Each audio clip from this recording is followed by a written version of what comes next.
terminar el primer día de Pint of Science con una nueva charla con Elena Hidalgo Rodríguez, que está aquí ya a mi izquierda preparada. Ella es investigadora en enología en el campus también de Palencia de la Universidad de Valladolid. Va a hablarnos sobre lo que el ADN dice de ti, de nosotros y de todo ser vivo. El papel que juega el ADN en nuestras vidas. Estamos deseando escucharte. Elena, ¿tienes tu pinta? Por favor, esto no puede ser. Elena no tiene su pinta, si no, esto no tiene gracia.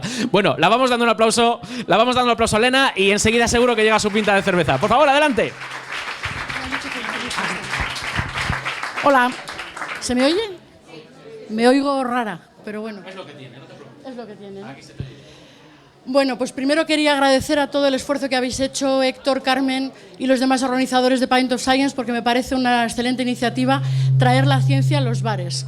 Me falta la cerveza. Me falta la cerveza, chicos. Esto no puede funcionar. Bueno, pues lo que quería proponeros para terminar, y eso que me han dejado el listón súper alto, estos chicos tan simpáticos de la Liga de Física.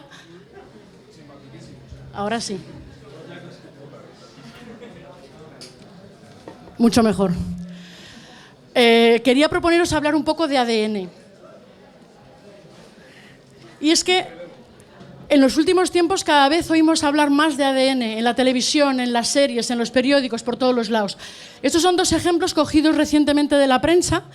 No hay nada menos sospechoso de ser divulgador de la ciencia que los periódicos deportivos y, sin embargo, aquí nos dicen que Alonso quiere ganar porque lo lleva en su ADN, o que si a Neymar le hubieran hecho más pruebas de ADN no tendría tantas lesiones. Luego, las pruebas de ADN están cada vez más presentes en nuestras vidas. Estamos acostumbrados a oír hablar de test de paternidad, estamos hartos de ver estas torundas de algodón metiéndose en la boca para hacer las pruebas de ADN. Y si nos vamos a un periódico con un poco más de afán divulgativo, como serían las revistas del país, pues vemos que aparecen muy frecuentemente muchos temas relacionados con la genética. Realmente la genética está en nuestras vidas desde antes, mucho antes de que naciéramos, desde el Paleolítico, desde el Neolítico, cuando los primeros humanos que se dedicaban a alimentarse de lo que pillaban iban seleccionando sin darse cuenta, de una forma intuitiva, experimental, nada científica, iban recogiendo dentro de las frutas que encontraban, pues las que tenían el fruto más gordo, las que tenían menos semillas. Veis aquí que hay algunos frutos con unas semillas muy gordas que prácticamente no dejan pulpa. Eso es amargo, suele ser desagradable. O tienen algunas frutas o verduras o hortalizas, tienen unos colores desagradables. Entonces, desde el principio se han ido seleccionando las verduras que tuvieran el aspecto más atractivo, las que fueran más nutritivas, las que tuvieran menos pepitas, incluso ninguna, o colores más atractivos. El amigo Gregorio Mendel, a mediados del 19, fue el primero que abordó el estudio de por qué se parecen los padres a los hijos, qué podemos prever de un cruzamiento. Todo esto se hizo a través de estos experimentos con los que nos han dado tanto la tabarra en el instituto, los experimentos de los guisantes, ¿verdad? Seguro que no os acordáis de nada. No os lo voy a aclarar, pero lo que sí que quiero que recordéis es que a partir de un progenitor verde y liso y de otro progenitor rugoso y amarillo aparecen. En la primera generación todos son iguales, no interesa, pero fijaros que en la segunda generación, los nietos, empiezan a aparecer cosas que antes no había. Guisantes verdes y rugosos que no existían ni en los progenitores ni en la primera generación. Y esto, bueno, se llama de unas formas que no vamos a entrar en ellas porque son palabras muy feos, pero lo que está claro es que los mecanismos de la herencia son por lo menos caprichosos y misteriosos. Eso parece que todos los tenemos bastante claro, ¿no? Los caracteres de los padres pueden aparecer o desaparecer en los hijos. Puede haber mezclas que no sabemos muy bien por qué. También aparecen caracteres nuevos. Hemos hablado antes del carácter verde y rugoso simultáneamente. Incluso se saltan generaciones. Todo el mundo conoce el caso del abuelo que se parecía al nieto cuando el padre no se parece ni en el blanco de los ojos. Pero lo que nos dice Mendel es que hay leyes científicas, o sea, mecanismos generales que permiten explicar ese parecido entre los parientes. A Mendel nadie le entendió. En su momento se repitieron los experimentos un montón de veces y aquello no funcionaba. Y a lo largo de un montón de años se siguió haciendo mucha experimentación científica relacionada con la genética y se iban añadiendo evidencias parciales, cositas que se iban aprendiendo, ¿no? Que en el núcleo hay una sustancia blanca, que le llaman nucleína, que hay unos cromosomas que están en el núcleo de las células, que los genes están en los cromosomas. Se inventó la palabra genética en 1906, nada menos. Y a lo largo de todos estos años, hasta llegar a los experimentos de Watson y Crick, que también os sonarán porque también los estudiasteis en el cole. ¿A que sí? Los estudiasteis en el cole, todos. Pues Watson y Crick se basaron en una experimentación simultánea prácticamente que hizo Rosalind Franklin, a la que no le dieron el premio Nobel por ser mujer, porque se murió de cáncer por hacer experimentación con rayos X sin la debida protección, pero lo tengo que decir aquí, aunque era mujer, tengo que defenderla. Fue gracias a ella por lo que Watson y Crick desarrollaron su teoría.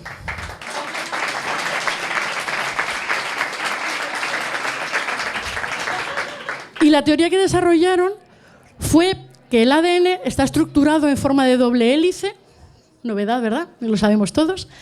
Y a partir de aquí se inicia una nueva etapa en la genética. Esto es un friso en el que aparecen un poco los distintos descubrimientos que se han acumulado a lo largo de nada menos que 100 años. O sea, desde que Mendel dijo lo que dijo hasta que se entendió un poco de qué iba la película pasaron nada menos que 100 años. A principios del siglo XIX lo que se sabía es que el ADN, que está localizado dentro de los cromosomas, es el almacén de la información hereditaria. Que eso es lo que pasa de padres a hijos y por eso nos parecemos los unos a los otros. A mediados del 20, o sea, 100 años después, lo que se descubrió fue la estructura del ADN.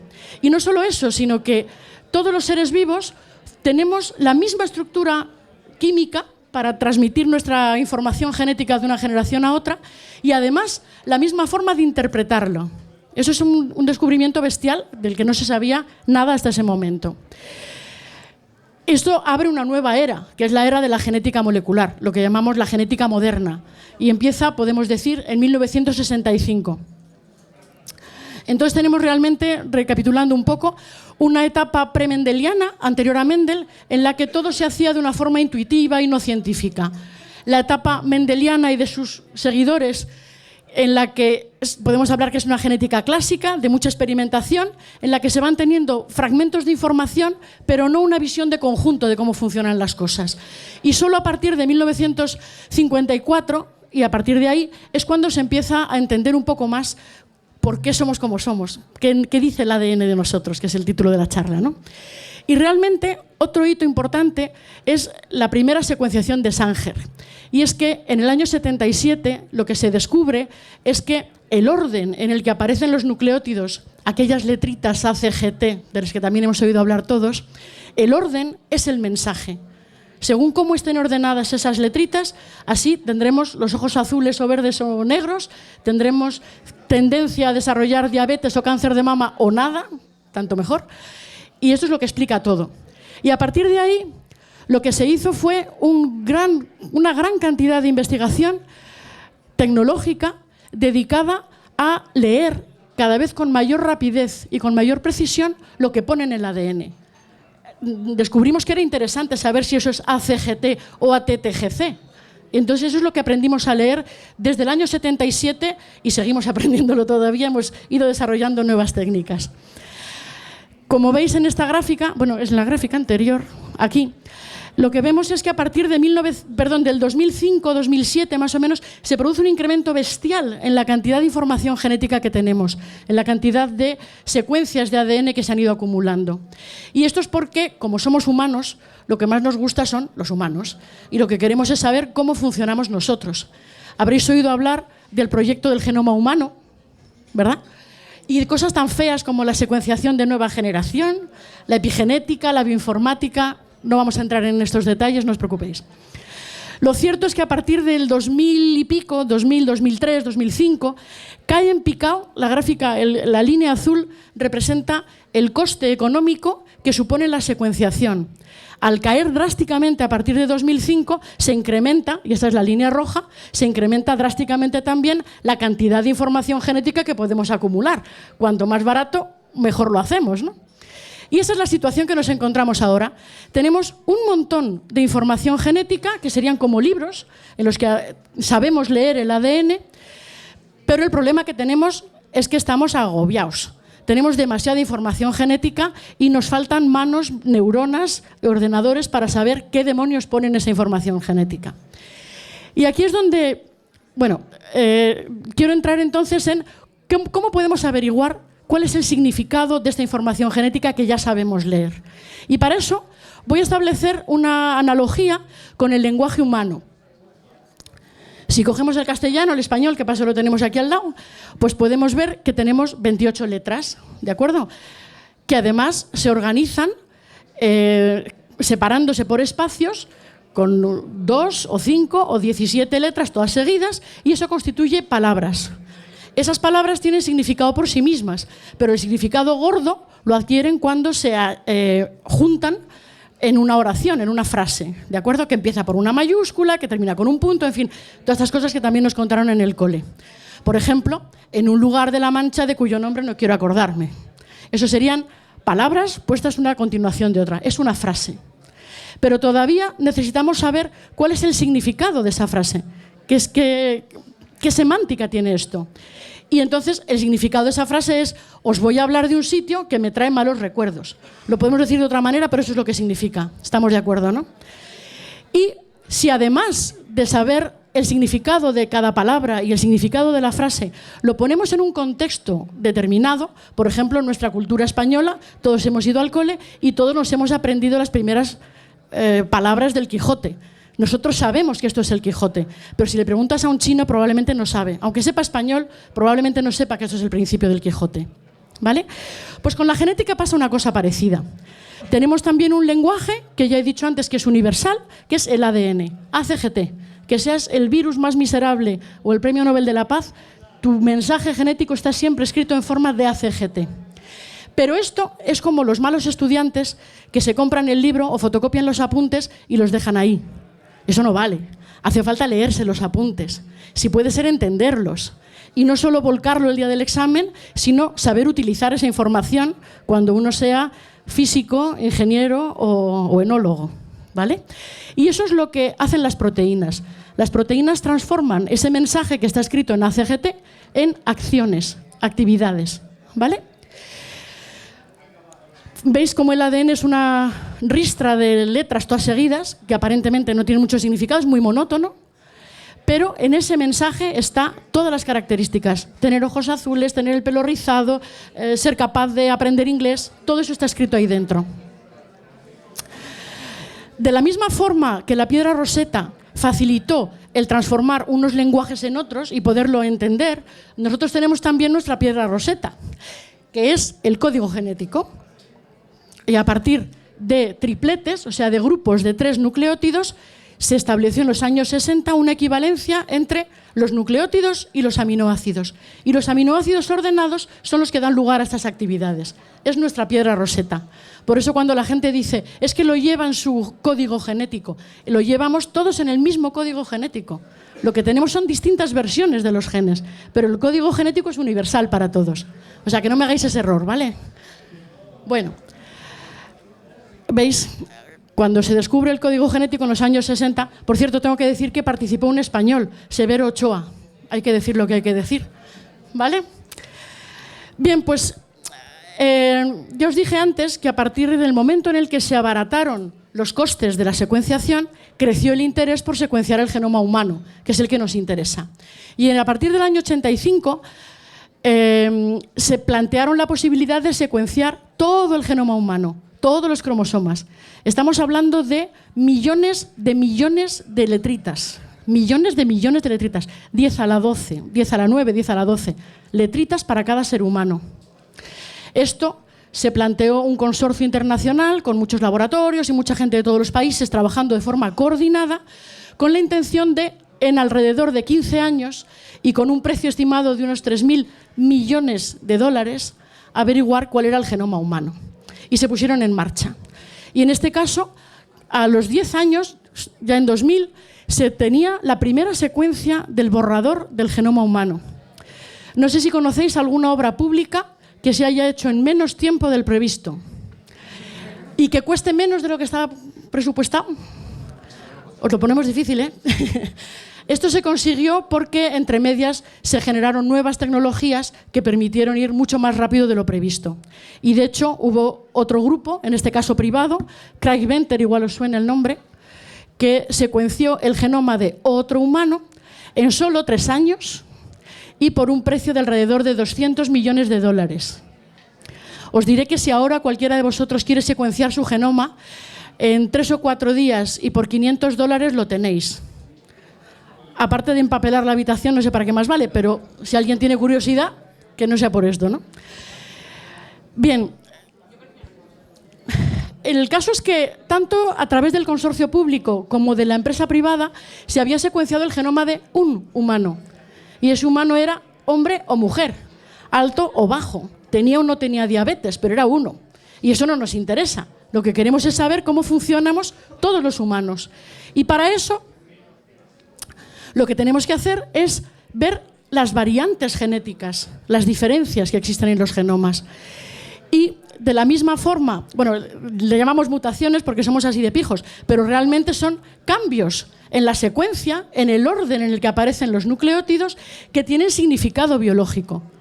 Algunas mutaciones o algunos cambios no tendrán efecto y otros sí. Es exactamente igual que en el ejemplo que poníamos.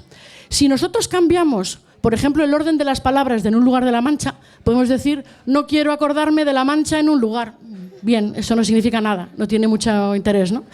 Podemos cambiar el orden de las letras, todavía tiene menos sentido. Podemos poner espacios o mayúsculas o puntos o comas en sitios al tuntún. Estos serían mutaciones. Son modificaciones del texto original. Y generalmente estas mutaciones no mejoran el texto. Generalmente lo empeoran. Por eso asociamos la palabra mutación con algo feo, malo. Un bicho con 4 patas, con antenas, con cosas raras, ¿no? Asociamos esa palabra con la mutación. Pero la mutación también es el motor de la evolución. O sea que tan malo no debe ser. Bien, pues entonces se abordó el siguiente proyecto, que era el proyecto de los 1000 genomas. Y lo que se hizo fue estratificar la población y decir, vamos a secuenciar hombres y mujeres, altos y bajos, de todos los continentes, de todas las razas, con todas las enfermedades, con todo, y todas las combinaciones posibles.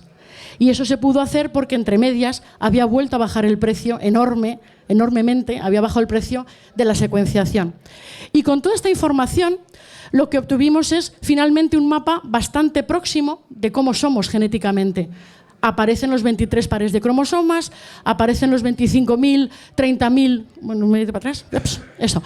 Aparecerían los 25.000 o 30.000 genes que tenemos cada uno. Y con esto se han construido unos bancos de datos que han permitido desarrollar, entre otras cosas, los chips de ADN. ¿Habéis oído hablar de chips de ADN? Qué feo, ¿no? Bueno, la idea es que cada individuo, si miráis la parte de arriba, cada individuo puede tener en una posición concreta una A o una G o una T. Y se puede asociar esos cambios, el tener una A con tener el pelo rizado, la T con tener el pelo liso. Y entonces se puede asociar que es importante esa posición, la A o la T, para la curvatura del pelo. Y así sucesivamente. A través de estos 1000 genomas y muchos más que se han hecho desde entonces, se han hecho estos estudios de asociación. Y lo que permite es, a través de unos artilugios tan pequeñitos como lo que aparece ahí arriba, eso es un chip de ADN, veis una cosa que está cogida en la mano, pequeñísimo, más o menos tiene 1 centímetro cuadrado, porque lo gordo no es el cartoncito de fuera, lo gordo es el cuadrito de dentro. Y ahí hay decenas de miles de variantes genéticas colocaditas, todas en fila, formando una especie de mapa, una especie de cuadrícula, que es lo que constituye el chip de ADN. Y entonces, de una sola tacada, de una sola pasada, podemos averiguar de una persona cuál es su probabilidad de desarrollar cáncer de mama o cuál es su probabilidad de que sus hijos sean miopes. Mediante estos estudios de asociación transferidos a esta tecnología, nanotecnología, micro no sé qué, bioinformática, todos los palabras que no os he querido decir, todo esto junto permite esta tecnología de identificación. ¿Vale? También hemos averiguado, gracias a todo este montaje que se ha hecho, que cada individuo es genéticamente único. Único. Aunque, lógicamente, tenemos parecidos entre nosotros. Seguro que habéis oído que el chimpancé y el ser humano no nos diferenciamos más que en un 1%. Depende de cómo se mire, ¿no? Pero bueno, en un 1%. y podemos averiguar exactamente cómo es cada uno de nosotros. Y eso permite un montón de aplicaciones. Aquí a la derecha arriba aparecen las evidencias recogidas en el lugar del crimen. Estas cosas son muy de tele y muy de series, pero son reales como la vida misma. Y ahí hay dos sospechosos, el de las gafas negras que tiene cara de facineroso y el otro, que está el pobre más despistado que ni sé. Bueno, pues comparando el patrón genético que desarrolla cada uno de los sospechosos, podemos concluir que el facineroso es el malo, porque su patrón, no sé si tengo aquí luz, el patrón que aparece en una de las evidencias es idéntico al patrón del tío de las gafas. ¿Sí?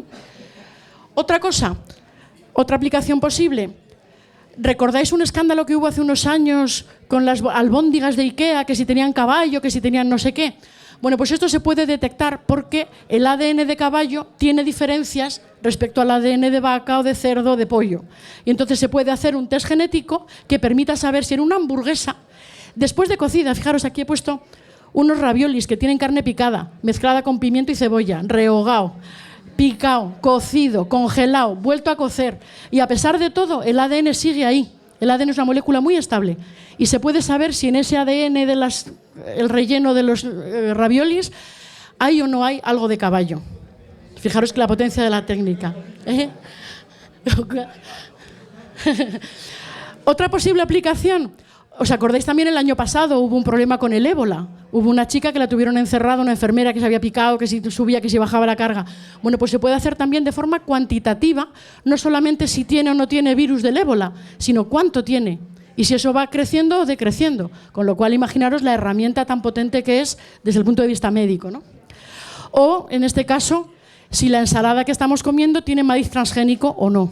Otro día hablamos de transgénicos si queréis, ahora no viene el caso. Pero se puede saber si un maíz es transgénico o no con un sencillo test genético. ¿Vale? Bueno, pues entonces en estas estamos. Llevamos ya un montón de años acumulando secuencias y vamos aprendiendo poco a poco a aplicarlas, a interpretarlas, a usar mejor toda esa información. Y los genetistas vamos un poco de cráneo porque cada día surgen nuevas aplicaciones y tenemos que estar todo el día leyendo, todo el día leyendo, todo el día leyendo porque nos pilla el toro. Vamos desbocados y a pesar de ir desbocados, pues no llegamos. No he terminado. No he terminado. Me pidieron también que dijera 4 pinceladas, estoy casi a punto de terminar, o sea que no os preocupéis, ya os voy a dejar en paz. Os voy a dar 4 pinceladas sobre aplicaciones que hay en el ámbito en el que yo me muevo, en el que nos movemos en mi laboratorio. Yo trabajo en el Laboratorio de Diagnóstico Genético de la Escuela Técnica Superior de Ingenierías Agrarias de Palencia y trabajamos con temas forestales, agrarios, agroalimentarios, incluida la enología. Y en este caso, nosotros lo que hacemos es análisis genéticos de plantas, fundamentalmente, pero también de cualquier organismo importante desde el punto de vista medioambiental, agrícola, forestal, etc. Y esos organismos suelen ser levaduras, hongos, virus, bacterias y además las técnicas de ADN, ya lo sabéis porque lo habéis visto en las series de televisión, permiten analizar cualquier tipo de muestra. Hemos hablado antes de los raviolis rellenos de carne. Imaginaros, si sacamos ADN de ahí, ¿de dónde nos lo vamos a sacar? Del aire, del agua, del suelo, de la planta, de lo que haga falta. Por poneros un par de ejemplos, voy para atrás. Estamos en tierra de pinares y los piñones para nosotros es una fuente económica muy importante. Y sabemos que en los últimos años está invadiendo el mercado el piñón chino, que es de mucha peor calidad organoléptica, mucho más barato, porque se obtiene de una forma mucho más barata. Y fijaros que, no sé si se ve muy bien en la foto, pero los piñones chinos son más redonditos y más pequeños que los piñones nuestros. Los nuestros son más alargados y más largos, más grandes. Pero claro, si en vez de estar enteros los tenemos en forma de salsa de pesto o en un empiñonado, que es una masa que contiene polvo o machacado de piñón, pues evidentemente ahí no vemos si es redondo, cuadrado o semicircular, ¿no? Entonces lo que se ha desarrollado es una técnica genética muy simple que permite diferenciar claramente los piñones chinos de los piñones españoles, que como veis tienen un patrón genético muy distinto. No os voy a explicar cómo se obtiene este patrón, a los que ya me habéis oído en clase ya os lo he contado, os he dado la turra suficientemente. Los que no, si tenéis curiosidad, podéis venir al laboratorio y os lo cuento más despacio, no hay problema. Otra aplicación posible. En muchos viveros, lo que te venden cuando tú compras viñas o cuando compras chopos o cuando compras lo que sea, te dan un palito. A lo mejor un atillo de palitos. Monísimos ellos. Pero tú, ¿cómo sabes si lo que te están vendiendo es Cabernet Sauvignon y merece la pena poner ahí no sé cuántos euros por ratillo? O si te están vendiendo la vid de mi padre que está allí, tal, la corto en cachitos y ¿quién se va a dar cuenta? Bueno, pues nadie se va a dar cuenta. Porque es imposible de ver, vamos, hay características morfológicas muy fáciles de determinar, etcétera, pero que no son del todo fiables. Y sin embargo hay test genéticos, a ver, muy sencillos también, no sé si se aprecia bien, pero vemos que aunque los marcadores azules y negros son iguales en las dos variedades, sin embargo el marcador el verde, es claramente distinto en las dos. Esto es suficiente para saber si nos están dando gato por liebre. Las técnicas genéticas no permiten saber si esto es un error o es un fraude, eso lo dicen los jueces, pero sí sabemos distinguir los gatos de las liebres, ¿vale? Otra cosa muy interesante también en todos los términos medioambientales, forestales, enológicos, etcétera, es la identificación de patógenos. Como te entre un virus malo o como te entre un hongo, mal lo llevamos y te puede cargar la plantación muy rápidamente. Y es muy importante saber cuál es el agente patógeno para saber qué hay que hacer. Hay que podarlo todo, hay que cortarlo todo, le ponemos una cerilla como hacían estos chicos, ¿qué hacemos? Depende de cuál sea el agente infeccioso. Y también las técnicas genéticas permiten de una forma muy clara, a través de unos bancos de datos que cada vez son más bestiales y más grandes y más difíciles de manejar, permiten identificar con toda claridad cuál es el agente causal de esa enfermedad y por consiguiente tomar las medidas. ¿Le damos un antibiótico o esperamos a que se le pase? ¿Vale? Otra cuestión importante también es en las industrias alimentarias. Antes nos hablaba de la cerveza. La cerveza la hace Saccharomyces cerevisiae, pero muchos de los alimentos que tomamos están fermentados. El vino, el pan, los yogures, los encurtidos, los embutidos, toda esta gente están fermentados. Y el agente fermentativo por excelencia es Saccharomyces cerevisiae, nos lo ha contado antes nuestra compañera. ¿Qué ocurre? Que unas Saccharomyces y otras Saccharomyces son parecidísimas, pero sin embargo cada una lleva a cabo su actuación de una forma un poco distinta y le dará un sabor determinado al vino, un grado alcohólico determinado, un retrogusto, una solidez, una cantidad de taninos, una cantidad de no sé qué. Todos esos elementos dependen de cómo la levadura lleva a cabo la fermentación. Y de nuevo, las técnicas genéticas son las únicas que nos permiten poder diferenciar una cosa de la otra. Saber si hay una contaminación, saber si la fermentación se está produciendo de una forma correcta o si hay alguna cosa rara que vaya a pasar. Y bueno, no os quiero dar más la tabarra. Gracias por vuestra atención y si tenéis alguna pregunta o comentario, pues aquí estamos.